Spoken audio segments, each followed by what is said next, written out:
ایک ہر کسی کو نہیں ملتی. میرے اوپر کمرے میں آپ 2-4 دن میرے ساتھ بیٹھے، کروڑ پتی ارب پتی لوگ آ کر ناشکریاں کر رہے ہیں. 20-20 دکانیں پلازوں کے اندر اور 40-40 دکانیں اور 40 دکانوں کے کرائے آ رہے ہیں. کاروبار بھی ہے، پلازے بھی ہیں، پیسہ بھی ہے، بینک بیلنس بھی ہے، گاڑیاں بھی ہیں، بنگلے بھی ہے، لیکن ناشکری سنیں تو میرا دل کرتا ہے کہ اپنا مکان بیچ کے اس کو دے دیں. ایسی ناشکریاں اور ایسے رونے دھونے رٹا لگایا ہے. اور بعض یہ سمجھتے ہیں کہ شاید رونے سے نظر نہیں لگے گی. یہ اپنے ٹائم جو ہے وہ ہم فلسفے بنا لیتے ہیں کہ رشتہ داروں نے پوچھا ہاں بھی کاروبار کیسا چل رہا ہے، اگر اس کے سامنے مسکرا کے خوش ہو کے شکریہ ادا کر دیا تو یہ تو نظر لگا دے گا، اس کی تو نظر میرے کاروبار پر، میرے گھر بار پر، میرے مال پر آ جائے گی. تو اس وجہ سے بھی بعض روتے ہیں. یہ شیطان کا وسوسہ ہے، شریعت کے اس کے ساتھ کوئی تعلق نہیں. بندہ اللہ کا شکر ادا کرے، نعمتوں کا محافظ رب ہے. جب تک رب نعمتوں کو برباد نہ کرنا چاہے، کائنات کا کوئی بندہ نعمتوں کو برباد نہیں کر سکتا. نبی کریم علیہ السلام کی یہ حدیث مبارکہ پلے سے باندھ لیجیے. حضور نے فرمایا جس کو شکر کرنے کی توفیق مل گئی، اللہ تبارک و تعالیٰ اس کی نعمتوں میں ہمیشہ اضافہ فرمائے گا اور وہ نعمتوں سے کبھی محروم نہیں ہوگا. جس کو توفیق مل گئی شکریہ ادا کرنے کی. اور ترمذی کی حدیث مبارکہ نبی کریم علیہ السلام نے فرمایا کہ جس نے کھانا کھا کر شکر ادا کیا، کسی انداز سے بھی سوکھی روٹی پانی اور روٹی کھا کے اللہ کا شکر ادا کیا، سارا دن روزہ رکھنے والے سے زیادہ ثواب پائے. سبحان اللہ. ایک بندے نے کھانا بھی کھایا 2 ٹائم 3 ٹائم، ارے دوسرے نے روزہ رکھا، لیکن یہ کھانا کھانے والے نے کھانا کھانے کے بعد خالق ذوالجلال کا شکر ادا کیا. رب کتنا کریم ہے، کھانا ہم کھا رہے ہیں، اس کے باوجود روزے کا ثواب ہمارے نامہ اعمال میں لکھا. سبحان اللہ.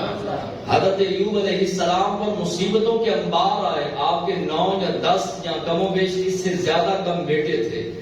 آپ کی بہت ساری زمینیں تھی، جائیدادیں تھی، گھر تھا، نعمتوں سے مالا مال رب ذوالجلال نے کیا تھا. شیطان خالق کائنات کی بارگاہ میں گیا، کہنے لگا مالک مولا ایوب ہر وقت اللہ اللہ اللہ کرتا رہتا ہے، عبادت کرتا رہتا ہے، وہ کرے بھی کیوں نہ کرے. اس کو نعمتیں تو نے اتنی دی، بیویاں عطا کی، تو نے جو ہے وہ بیٹیوں کی نعمت سے نوازا، بیٹوں کی نعمت سے نوازا، اتنی زیادہ زمینیں عطا کی، گھر بار اتنا عالی شان، مکانات اتنے عالی شان.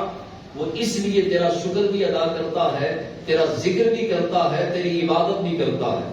رب نے فرمایا ابلیس تجھے اختیار ہے، جا کر میرے ایوب کا امتحان لے، تجھے اختیار دیتا ہوں. اب شیطان آیا. بعض علماء نے کہا کہ خالق کائنات کی طرف سے امتحان لیا گیا. بعض علماء نے لکھا کہ شیطان ابلیس کو اختیار دیا گیا کہ جا کر دیکھ کہ میرا ایوب خالی نعمتوں کی وجہ سے شکر ادا کرتا ہے یا دل سے حقیقی طور پر میرا شکریہ ادا کرتا ہے. اور پھر ہوا کیا؟ حضرت ایوب علیہ السلام کے 9 بیٹے یا 10 بیٹے یا 12 بیٹے، کموں میں جتنے بھی بیٹے تھے، چھت گری، سارے بیٹے انتقال کر گئے. آپ کی زمینوں میں فصل جو ہے وہ تیار ہو چکی تھی، پک کے تیار ہو چکی تھی، ساری فصلوں کو آگ لگ گئی. آپ کی ازواج کا انتقال، بیویوں کا بھی انتقال ہو گیا.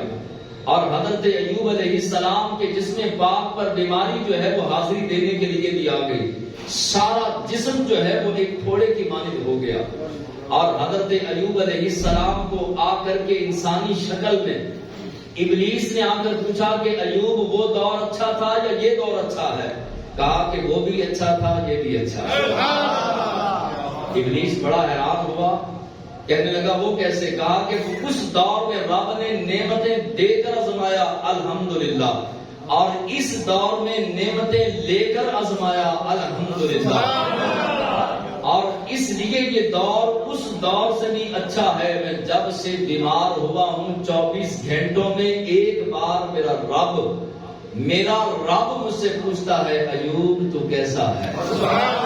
اور 24 گھنٹے اس بات کا نشہ رہتا ہے، پھر 24 گھنٹے گزرتے نہیں رب دوبارہ پوچھ لیتا.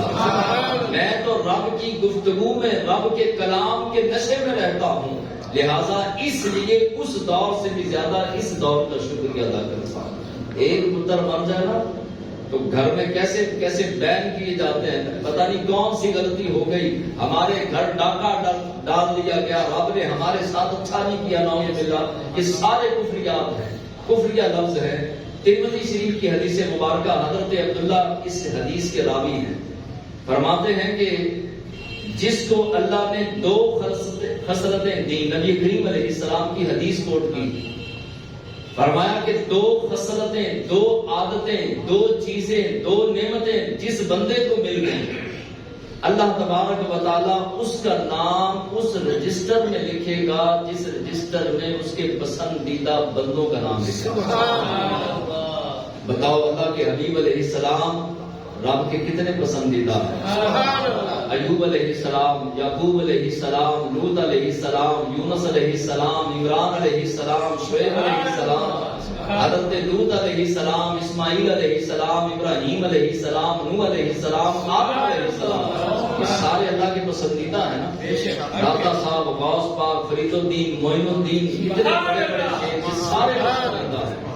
اس کتاب کے اندر کس کس نے نام لکھوانا ہے؟ سبحان اللہ۔ اس کتاب میں یہ اللہ کے شیروں کے، اللہ کے پسندیدہ بندوں کے نام لکھے ہیں۔ تو یہ دو کام ہیں، یہ میں بھی نیت کرتا ہوں، آپ بھی نیت کریں گے، یہ دو کام حضور فرما رہے ہیں۔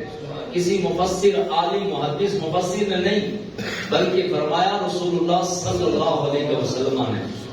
حضور علیہ السلام نے فرمایا کہ دنیا کے معاملے میں اپنے سے نیچے دیکھے اور دین کے معاملے میں اپنے سے اوپر دیکھے تو خالق کائنات اس بندے کا نام اپنے پسندیدہ بندوں میں شامل کرے۔ مثال کے طور پر آپ کی دکان کرائے پہ ہے، آپ ریڑھی والوں کو دیکھیں، اگر آپ کی ریڑھی ہے تو آپ ان کو دیکھیں کہ جو ریڑھی لگانے کے لیے قابل نہیں، بے روزگار ہیں۔ اگر آپ ملازم ہیں تو ان لوگوں کو دیکھیں کہ جو ملازمت کے لیے دن رات دھکے کھا رہے ہیں۔ اگر کاروبار خالق کائنات نے دیا ہے تو بڑا نہیں تو چھوٹا تو دیا ہے، نہیں دیا کاروبار بھی نہیں، ملازمت بھی نہیں، اور دکان بھی نہیں، کچھ بھی نہیں، اللہ تبارک و تعالیٰ نے جسم تو سلامت دیا ہے۔ چلو جسم بھی سلامت نہیں، رب نے ایمان والا مسلمان مومن تو پیدا کیا۔ اللہ تبارک و تعالیٰ کے محبوب علیہ السلام نے فرمایا دنیا کے معاملے میں اپنے سے نیچے دیکھو۔ ہم کیا کرتے ہیں رشتہ داروں میں، کزنوں میں، کوئی پھوپھی ذات، خالہ ذات، ماموں ذات، چچا ذات، ہمسایہ، پڑوسی، رشتہ دار کوئی گھر بنا لے، اچھا بڑی گاڑی لے لے تو اب جو ہے وہ معاملہ خرابی والا شروع ہو جاتا ہے کہ وہ ادھر چلا گیا، ادھر چلا گیا، ترقی کر گیا۔ حالانکہ ترقی یہ ترقی نہیں ہے کہ گاڑیاں، کوٹھیاں، بنگلے بنانا، یہ ترقی نہیں۔ امام غزالی سے پوچھا کسی نے ترقی کیا ہوتی ہے، فرمایا جو 5 نمازوں سے 10 پہ پہنچ جائے یہ ترقی ہے، اور جو 10 رکعت نماز نوافل سے 20 پہ پہنچ جائے یہ ترقی ہے، جو 1000 بار درود و سلام پڑھتا تھا 5000 پہ پہنچ جائے یہ ترقی ہے، جو رب کو جو ہے وہ ناراض کر چکا تھا رب کو منانے میں کامیاب ہو جائے تو یہ ترقی ہے، جو مکین گنبد خضرا کو ناراض کر چکا تھا حضور کو راضی کرنے میں کامیاب ہو جائے تو یہ ترقی ہے۔ نیکیوں کے اندر اضافہ ہو، رب کو منانے میں اضافہ ہو، آخرت کی تیاری کرنے میں اضافہ ہو، قبر کی تیاری کرنے میں اضافہ ہو۔ امام غزالی فرماتے ہیں کہ اس میں یہ ترقی ہے۔ کسی نے کہا حضور درہم اور دینار میں تو ترقی ہے نا؟ آپ نے فرمایا ضرورت ضرور ہے پر ترقی نہیں کہہ سکتے، یہ جتنے بڑھتے جائیں گے وبال بڑھتا جائے گا، پریشانیاں بڑھتی جائیں گی، ٹینشنیں بڑھتی جائیں گی، اور قیامت کے دن جو امیر لوگ ہوں گے 500 سال غریبوں کے بعد جنت میں جائیں گے۔ غریب جنت میں پہنچ گئے، 100 سال گزر گیا، 200 سال گزر گئے، 300 سال گزر گئے، 400 سال، وہ پوچھیں گے یار وہ ہمارا ایک امیر دوست بھی تھا وہ ابھی تک آیا نہیں، کہاں ہے؟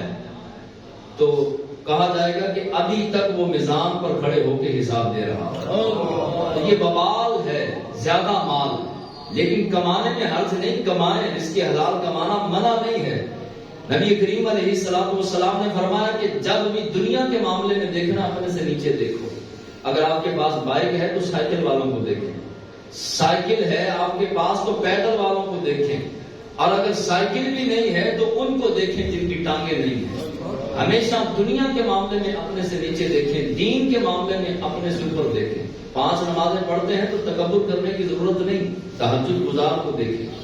کوئی تہجد پڑھنے والا ہے تو اس سے اوپر دیکھیں، جو اشراق و چاس بھی پڑھتا ہے، ابابین بھی پڑھتا ہے، جو تلاوت قرآن بھی کرتا ہے، سحری کے وقت کنڈا لگا کے لائٹ بجھا کے جو آنسو بہاتا ہے، اس کی طرف دیکھیں۔ جو گناہوں سے بچتا ہے، جس نے اپنی آنکھوں پر شرم و حیا کی جھالر لگائی ہے، شرم و حیا کا سرما لگایا ہے، اس کی طرف دیکھیں۔ جوانی میں اس کے مصطفیٰ کے جام پی رہا ہے، اس کی طرف دیکھیں۔ دین کے معاملے میں دیکھنا ہے تو اوپر، دنیا کے معاملے میں دیکھنا ہے تو اپنے سے نیچے دیکھنا ہے۔ نبی کریم علیہ السلام نے فرمایا مومن کا معاملہ کتنا حسین ہے، مومن کا معاملہ کتنا خوبصورت ہے، نعمت ملے تو شکر کر کے عظمتیں پا لیتا ہے، نعمت ملے تو شکر ادا کر کے عظمتیں پا لیتا ہے، اور مصیبت آئے تو صبر کر کے عظمتیں پا لیتا ہے۔ سودا تو دونوں ہی بارے کا، دونوں ہی کام بارے کے ہیں۔ مصیبت آئی تو صبر کیا، عظمت مل گئی، اور اگر نعمت ملی شکر کیا تو خالق کائنات نے عظمت عطا کر دی۔ اللہ کا شکر کیسے ادا کریں؟ آخری 2-3 باتیں ہیں۔ جنید بغدادی نے ہمیں شکر کرنا سکھایا۔ اب میں تقریر کر رہا ہوں شکریہ کے، اللہ کا شکر ادا کرنے کے بارے میں۔ آپ سیڑھیاں اتریں، راستے میں آپ سے کوئی پوچھے کہ جناب کس